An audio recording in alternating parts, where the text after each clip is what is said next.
Hello' everyone, welcome back to my mini blog. তো আজি ৰাতিপুৱাই সোনকালে উঠি ফটাফট ঘৰ দুৱাৰবোৰ চাফা কৰি ল'লোঁ, যিহেতু আজি আমাৰ ঘৰত সৰুকৈ গেট টুগেডাৰ এটা আছে। মোৰ সৰু দাদাৰ নবৌৰ এনিভাৰ্চাৰী।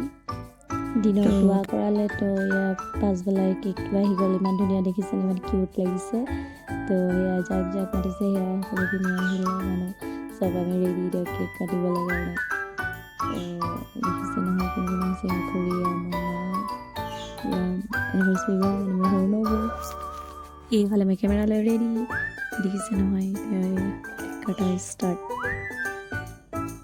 ইমান ভাল লাগিছে, এনেকুৱা লাগিছে কোনোবা সৰু বাচ্ছাৰ বাৰ্থডে নেকি। হ'লেও সৰু সৰুকৈ আছিলে যদিও হ'লেও ভাল এনজয় কৰিলোঁ আমি। এয়া মোৰ খুৰীৰ সৰু বোৱাৰী, এয়া মানে সকলো ফেমিলি মেম্বাৰে আছিলে আৰু।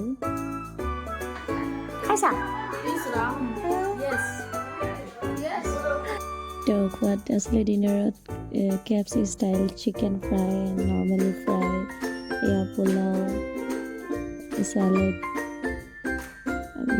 নেমু চোপা আছিলে, cake, chicken curry, butter paneer, দাল মাখনা, দৈ আৰু মিঠাই। তো এয়া আজি মানে আছিলে। তো খাই বৈ পাৰ্টি খতম। তো অলপ খাইছোঁ আজিলৈ, বাই বাই।